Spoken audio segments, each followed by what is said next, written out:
So hello everyone and welcome to this video in which I'm going to be talking about computer adaptive tests. So the purpose of this video is to explain about what computer adaptive tests are. I'm trying to give you a basic rudimentary sense of understanding of these types of tests. And I'm also going to discuss briefly how to manage your time inside the computer adaptive test. What should your strategy be in terms of managing time? And I'm going to be talking about that particularly in the context of the NMAT paper, which for the last 3 years is being conducted by GMAT, the same company which conducts the GMAT examination, as a computer adaptive test. So getting into the session itself, let's quickly understand that why is this test called an adaptive test? So the reason why this test is called an adaptive test is because the difficulty level of the questions keeps on adapting to the capability of a particular student. So the more capable a student is, the tougher questions they will get. The less capable a student is, they will have to tackle easier questions. So the paper itself adapts its level of difficulty based upon what type of a paper taker is taking the examination at hand. So how does this happen? What are the key features of this paper? So few of the key features of this paper is that everyone will receive a different paper, right? Everyone's capability is going to be different. Everyone is going to have a different flow of being able to answer easier questions or more tougher questions from specific topics. So everyone is going to receive a different paper. Why it is important to understand this particular point is that if someone comes and tells you that an adaptive test was very easy, the questions are very simple, or if someone comes and tells you that this paper was very difficult, then do not trust them, because everyone's experience with respect to the paper is going to be different. If someone is saying that the questions were very easy, probably they were not a very capable student and they were not well prepared enough to be able to encounter the tougher questions of the paper. Maybe the paper decided that the student is not good enough based on the responses to the questions, and that's why the paper did not throw out any difficult or complex questions to the student. Or if someone comes and tells you that this paper is very difficult, probably that student has done extremely well from the very beginning and they have only been able to look at the tougher questions of the paper throughout. Or maybe they were not prepared and they found even the easiest of the questions difficult. So for all these reasons, because every paper taker is going to have a different kind of an experience because of a different nature of questions in paper being put forth in front of them. So that means that we should not be judging the difficulty of a computer adaptive test based on others' experience. Everyone's experience is going to be subjective. A second thing to understand is that why is everyone's paper going to be different? Because the questions of a computer adaptive test are going to be picked up from a vast question bank. For example, if I'm taking a computer adaptive test in which there are 36 questions in each section, then these 36 questions will be picked up in real time by the paper, by the software itself, from maybe a question bank of 5,000 to 10,000 questions. So the system can pick up any 36 of these 5,000 to 10,000 questions based on what level of difficulty the software judges us to be at. So if the software decides that now I'm going to give this person an easy question and check how they respond to it, they might pick up some other question. Or if the software believes that no, I'm going to test how this particular person is going to respond to a tougher question, then they might pick up a difficult question of a different level. So the software decides what question is to be picked up from the vast question bank and put it up in front of the test taker. Also, the questions in the question bank will be categorized according to the level of difficulty. So when the questions are loaded into the system, when the question bank is created, then they are loaded with a preset difficulty level. So some questions will be categorized as very easy, some as moderate to easy, some as moderate to difficult, some as difficult, some as really difficult, and some as absolutely diabolical. So the questions all will be graded, will have a preset grade before the test starts as with a level of difficulty that the software will know and understand. And the software, as I said before, based on how it is adapting to the capability of the test taker, will be picking up questions of a particular difficulty level that it wants the student who is taking the test to answer. That is what makes everyone's experience inside a computer adaptive test successful or different. Third thing to understand about this type of a test is that questions have variable weightage. So computer adaptive tests do not work in such a way that for every correct response, you get a particular amount of marks for a correct answer. So it's not like you get a +3 or a +1 or a +2 or a +5 for every correct response. Right? Why? Because every question is going to be of a different difficulty level. And based on the difficulty level, the weightage of the question is going to get adjusted. So an easy question will have lesser amount of weightage in the paper. A tougher question will have a higher amount of weightage. So not all questions are equal, neither in difficulty nor in the amount of credit that they carry if you get the answers correct. Fourth thing to remember, which is a continuation of the third point itself, is that there is no negative marking inside the paper. So there is no concept of negative marking. Whether you get a question's response incorrect or if you leave the question unmarked, both of these are going to be considered as an incorrect attempt by the software. So skipping a question or taking a random guess and getting the question incorrect is going to be adjudged with the same negative credit by computer adaptive tests. So remembering this will help us understand the fact that we have to then attempt all of the questions. So do not leave out questions just because you're not sure of it. Guess is absolutely encouraged. Guesses are absolutely encouraged by computer adaptive test. So do a bit of guesswork, even if you're not sure, mark the answer, because there is no concept of negative marking. It's not like the CAT paper where you get -1 for a wrong answer and -0 for an unattempted question. An unattempted question and a wrongly marked answer, both are going to have equal amount of negative credit. Last thing to understand about the paper is that computer adaptive tests do not permit a candidate to move back and forth between the questions. So it's not like you have a question paper and you decide which question to attempt first. You have to attempt whichever question is present in front of you on the screen. And based on your response to that particular question only, the computer or the software will determine what is your capability level. So you cannot scroll up and scroll back between questions. Whatever question is there in front of you, you have to mark the answer, which means you won't even have the opportunity to go back to a previously marked answer and check whether your responses are correct. So this means a couple of things. Number one, if you are not sure of getting a particular question's answer correct, and if you feel that you're taking too much of time, then do not waste too much of time sitting on one question, because you will have to move on. You will have to look at the remaining questions. So solving questions quickly becomes a very important aspect of the attempt of computer adaptive tests. Also, second thing to remember is that be very sure of your calculations. Be very sure that you're reading the questions carefully, because there is no way to rectify silly mistakes, because you cannot go back and check your responses. So there's no way of rectifying your silly mistakes. So be absolutely sure before you mark the answer of a question and move on. Now, let me also explain how the adaptive feature actually works. Suppose the paper is like an NMAT paper where the minimum that you can get is -12 and the maximum that you can score is 120. Right? Then what will happen is when the paper starts, the paper will start with a question of average level difficulty. Suppose the paper will throw forth in front of the candidate the first question, question number 1, as a question which is of the 60 marks level. Now, if you get this question correct, your score will increase or your capability will increase, and the software will judge you as probably this person can solve a 70 level question or 65 level question. So it will raise the difficulty level of the next question to be of, say, 64 marks.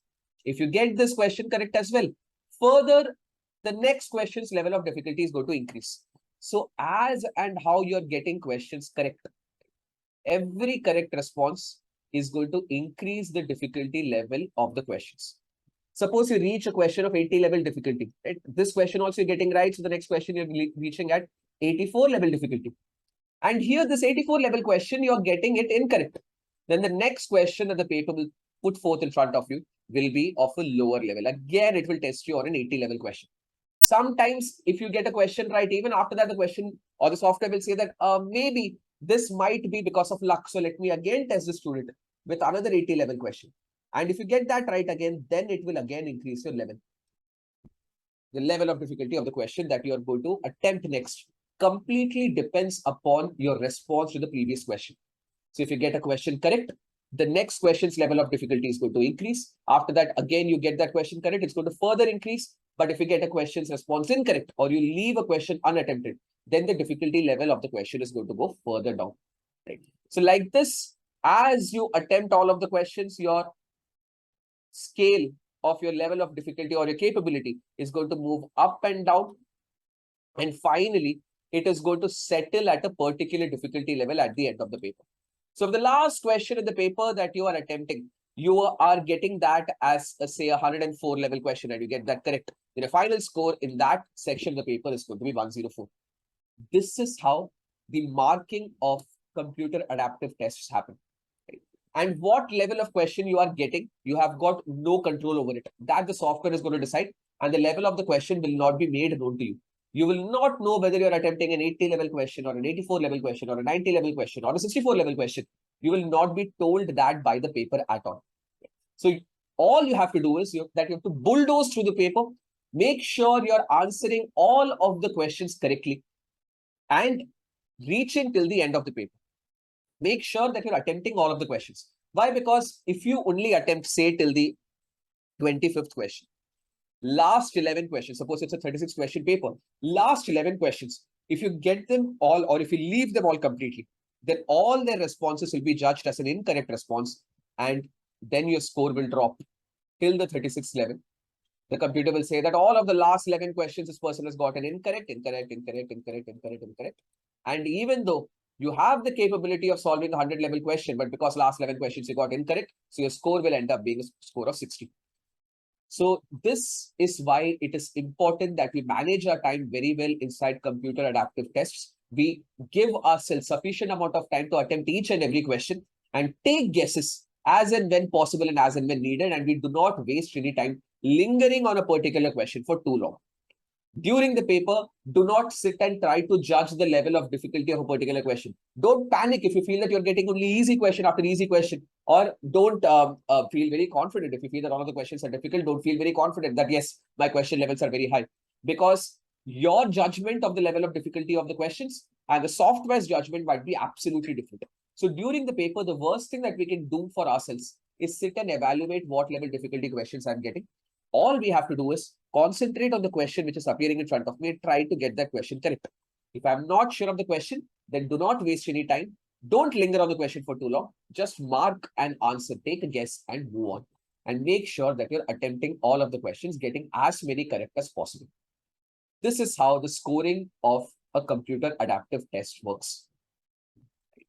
Moving on, let me in the same vein then talk about the NMAT 2022 paper and then talk about how to manage time in a general computer adaptive test, keeping in mind the paper pattern of NMAT. So NMAT paper is going to have 36 questions in all three sections. The timing of the three sections is going to be difficult. For language skills, the timing will be 28 minutes. For quantitative skills, 52 minutes will be given. And for logical reasoning, 40 minutes. So total of 2-hour paper. And you can select which section to choose first, which section to go for second, and which section you want to attempt at the end. That choice is completely with the paper taker, with the test taker. Now, which section should you choose first? That completely depends upon your level of comfort. That is not something that I will discuss here. Every person will thrive in a different sequence of the three sections. That is a discussion for a different video. But for now, just know that in the NMAT paper, you can decide which section to attempt first, attempt second, and attempt third. And the scores will be scaled between 12 and 120. Every section, the scores will be scaled between 12 and 120. And in the adaptive test, whichever level of question you land on at the end will be your score in that section. Maximum marks that you can get is total of 360. So how should you approach each section and how should you manage time in each section? So to manage the time in each section, what we need to understand is that there are three different places that you can be at the end of the paper. Either you can be a normal earthling where you are residing like the rest of us average common folk, or you can rise up to heavenly levels where the scores are so great inside the section that no one can stop you from clearing the cutoffs of that particular section.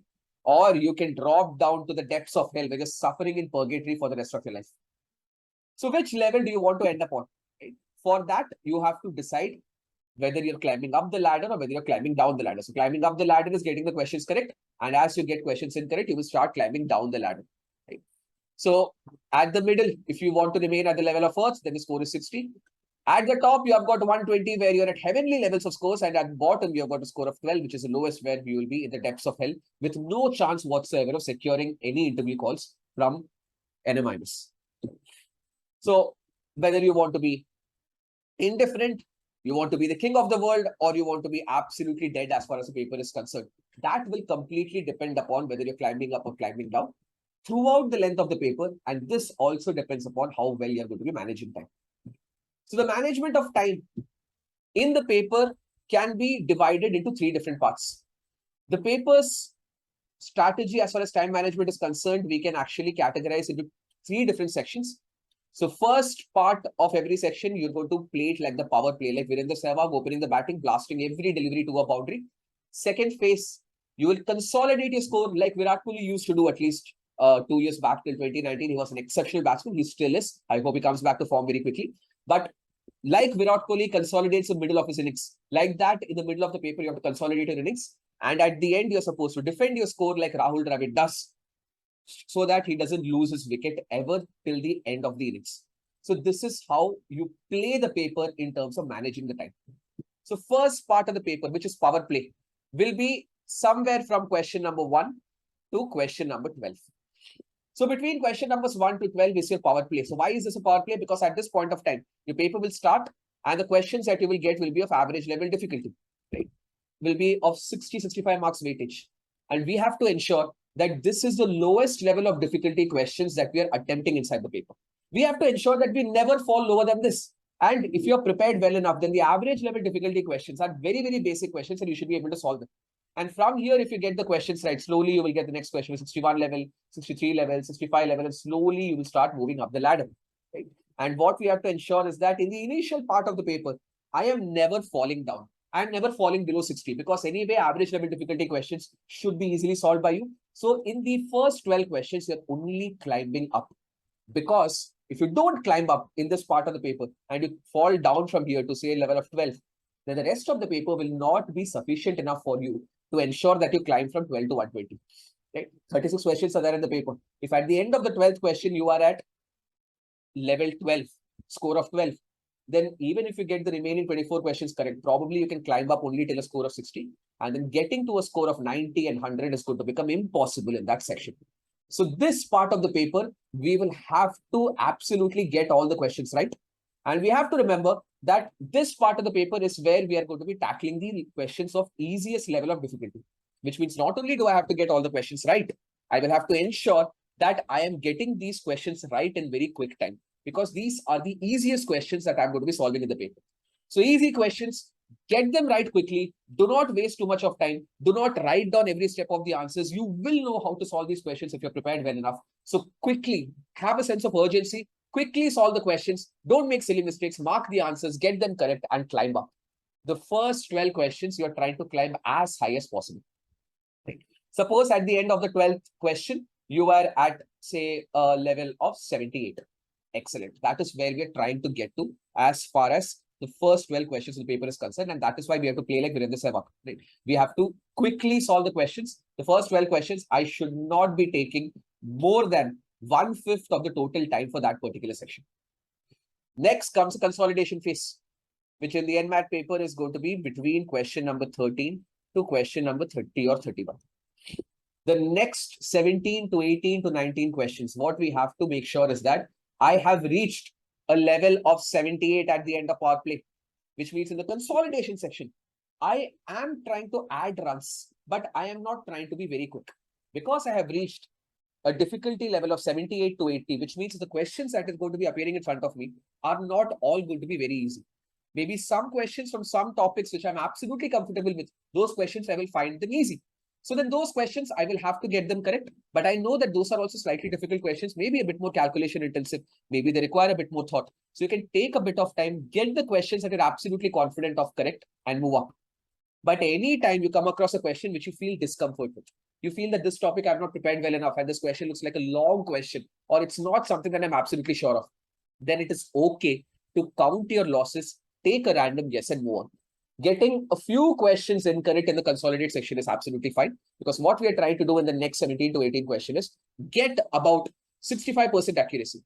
For example, if between question number 13 to 30, which is about 18 questions, okay, out of 18, if you can get, say, 12 right and 6 wrong, which is about 66% accuracy, then what you will ensure is that at the end of this section, by the time you reach question number 30, you are lingering somewhere around 90. Right? So 12 marks you've added, or say 12 levels you've gone up, 6 levels you've gone down, which means you've not reached 100, but you've reached 90, and 90 is a decent enough score to end up with at the end of the paper. But to reach level 90, what we have to make sure is that these 6 questions that I'm getting wrong, I am not wasting time on them. I'm quickly taking guesses. I'm counting my losses and moving on. I'm spending a bulk of my time on solving these 12 questions that I'm absolutely sure of getting correct and getting them absolutely right without making any silly mistakes. So spend time, take time in getting these 12 questions right. And it's okay to take some time to solve these questions, because these are going to be questions of a higher level of difficulty. And these 6 wrong questions should not take up any bit of your time whatsoever. So 1/5 of your time for power play. As compared to that, you can take 3/5 of your time to consolidate. So 3/5 and 1/5, 4/5 of your time is gone. Last 1/5 of your time is to defend. And between question number 31 to 36, the last 5 questions, all we are trying to do is defend our score. Whatever level that we have reached by question number 30, we are not going to let our score fall below that. So in these last 4 to 5 questions, I'm trying to defend my score. I'm trying to hold the fort and make sure that I'm not getting all of the last 5 questions incorrect. So among the last 5 questions, what I'm trying to do is I am trying to get a 50% accuracy. Right? 50% accuracy. So suppose say I have reached a score of 90 to 95 at the end of the consolidation phase. Then I'm getting 1 question right, 1 question wrong, 1 question right, 1 question wrong, 1 question right, 1 question wrong. If I do that, I will be stuck at the 95 level, which is a really great score in any section of the NMAT paper. So that is what I'm trying to do in the defense phase, because in the last 5 questions, number 1, you'll have lesser amount of time left. Number 2, you have reached a very high level of difficulty inside the paper. So in a small amount of time, you might not be able to solve 5 difficult questions which are left. So you don't have to do that. Don't try to attempt and get each and every question correct. Because what I've seen people do is that in that last 1/5 amount of time for the section, they solve one of the last 5 questions correctly. So they solve 1 correctly, and the remaining 4 questions, they don't have time. So these are left unattempted. So 4 unattempted questions at the end of the paper will make your score drop down 4 times from 95, and then you will end up with a score of 78, which is not something which is ideal as far as the attempt of the paper is concerned. So what we are absolutely trying to remember when the last 1/5 of the time is left is that I'm going to look at how many questions that are left, and I'm making sure that I'm reaching till the last question and attempting all of the questions. On the way, I'm not wasting time on any question that looks very difficult. I'm trying to get every alternate question correct. So out of every 2 questions, you get 1 right. Next question, you take a guess. Get 1 more right. Next question, you take a guess. Like that, if you attempt the last 4 questions, you will save time. You will attempt 100% of the questions, and you'll make sure that whatever score level you have reached by the end of the consolidation phase, that is where your score is stopping at, that is your final score in that section of your paper. This is the ideal way of attempting the NMAT paper. Right? I hope this time management strategy is absolutely clear for everyone. If you do that, then like Sachin, you are going to win the World Cup. Right? All right, guys. Thank you everyone for watching this video. And if you liked this video and it was helpful, then please click the like and subscribe button. Thank you everyone, and see you again in our next video. Goodbye.